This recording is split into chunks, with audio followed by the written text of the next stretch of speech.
everybody's in trouble now, man. Don't look now. Brad Keselowski is on the move. You don't get no better than this right here. Here's Keselowski. Right now, Keselowski is gone. No weakness, man. Hell yeah. It is Brad Keselowski. He will win. Woo! Brad Keselowski. In just his third full season here at Penske Racing, Brad Keselowski is much more than an overnight sensation. The 28-year-old is a championship contender, confident, outspoken, possessing an aggressive nature, which stems from survival instinct. Growing up as a third-generation racer in Michigan, Brad was born for this life.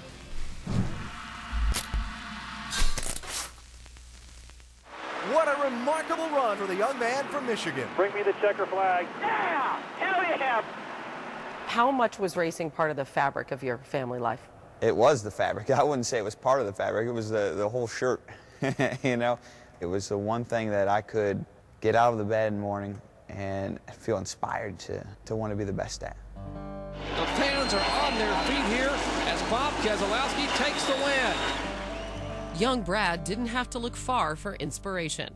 His father, Bob, was not only the owner of the family's business, K Automotive Motorsports, but was also the team's driver in both the ARCA and Craftsman Truck Series. I can recall times when my family had zero money because the racing was not going well at all. You know, I can remember times where we didn't have the heat turned on and things of that nature, and I just thought that was normal. I thought it was just cold, you know? But I look back at it, and quite honestly, I think how lucky I was because it made me tougher, made me stronger, and made me appreciate the opportunities I have now. What kind of jobs did you have growing up in the family business? I seem to always get garbage detail. I'm not sure why. We had this dumpster. I can remember, you know, you'd put a box in and you'd stomp it down. I mean, stomp it on dirty rags with grease, and, you know, on race teams there was always people that chewed and spit, so the garbage always had chew in it, and my shoes were covered in it. It was nasty. You became a driver really at age 14. You moved from doing all those other jobs. Yeah. Well, I still had to do the garbage detail. That never ended. Yeah.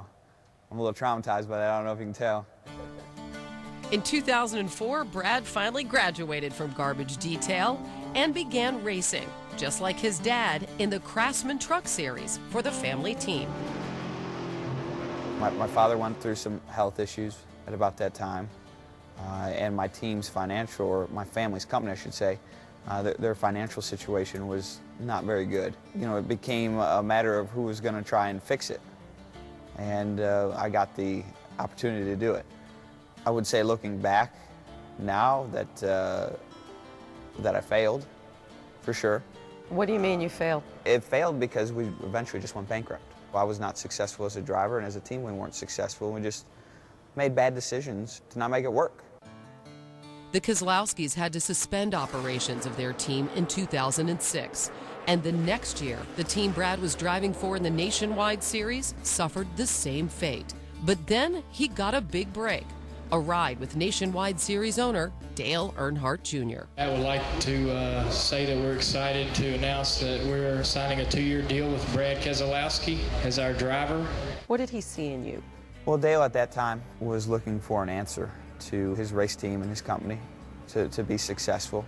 He probably saw a hunger in me to do the same, you know, a common goal to make a name for myself and find a way to be successful. First-time winner, Brad Keselowski. It's awesome. This is it. This is what I've been dreaming of my whole life. What do you feel you owe him? I think I owe him to not take the opportunity that he gave me that no one else had to date and waste it. Oh, no! He turns him! No! No! And Junior's protege, Keselowski, the winner. Your first win, Sprint Cup level, 2009, Talladega. You make contact with Carl Edwards. He gets airborne. I like how you said that, by the way. Made contact. I was trying to be delicate. How should I have phrased it? I think of racing, and this is a little bit of like Confucius, so just bear with me. I think of racing as though you're running through the woods.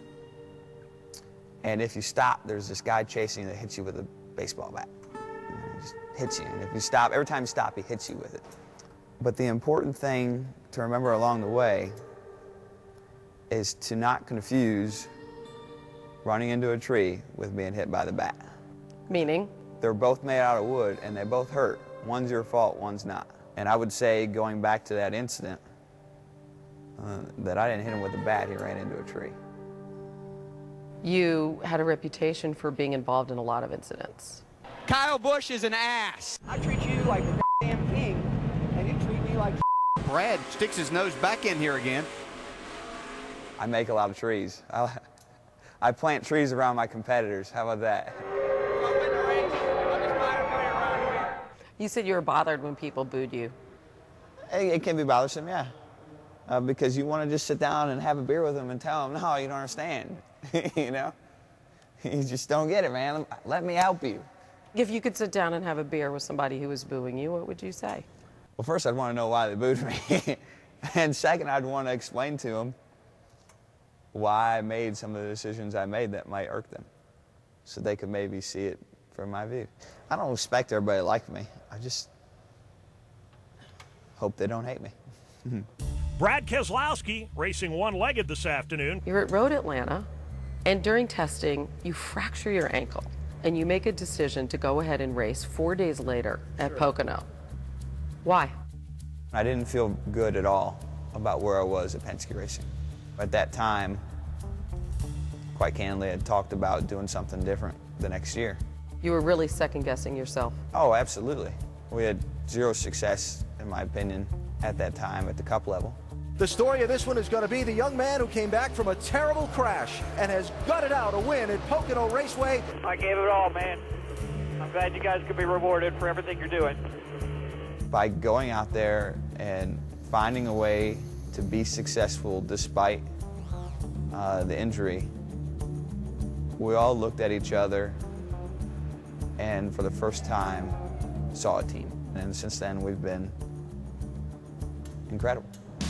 Don't look now. Brad Keselowski is on the move. Brad Keselowski gets the victory. Right now, Keselowski is gone. Yeah!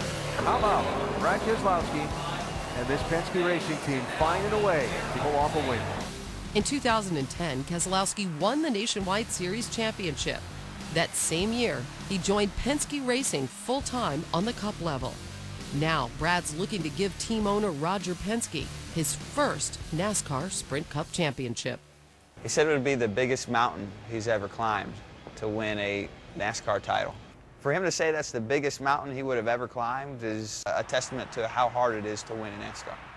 This is the iconic #2 Miller Lite. This is the Blue Deuce. What was it like when you got this ride? Well, I remember almost feeling a bit ashamed, like I wasn't worthy, you know?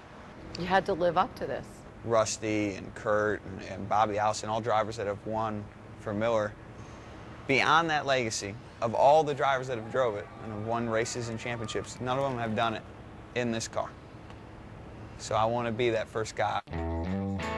Today he will win and make another huge statement about his intent in this year's championship run. I just saw something on the wall over here. This is, it's like the ultimate fat head. Look at you. Are you saying I have a fat head? What is it like to walk into the garage and see that every day? It's humbling and terrifying at the same time. I'm just not really comfortable seeing pictures of myself. I think they made me look about 3 years younger, which seems like it should be impossible to do, but they found a way.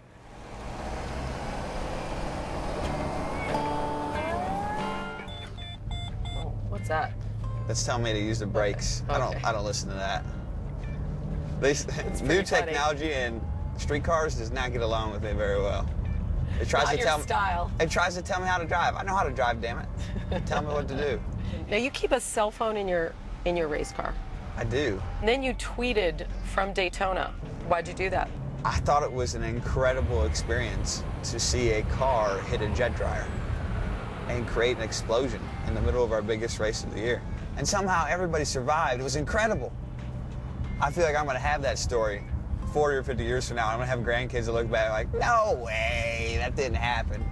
And I'm going to be like, nope, I got this picture. On the track, Brad Keselowski is one of NASCAR's most fiery competitors. Off the track, Brad likes to relax by firing off a couple of rounds at a local gun range. When did you start doing that? I started shooting about 3 years ago when I got my first rifle. I'm going to go ahead and hand you the rifle. Let's keep it pointed down range. Okay. And go ahead and get in your position that fits you left-handed. There you go. All right. Do I just press the trigger once? Yep, just once. Okay.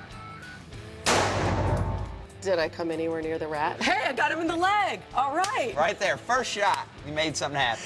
I can't hold up enough just without going before.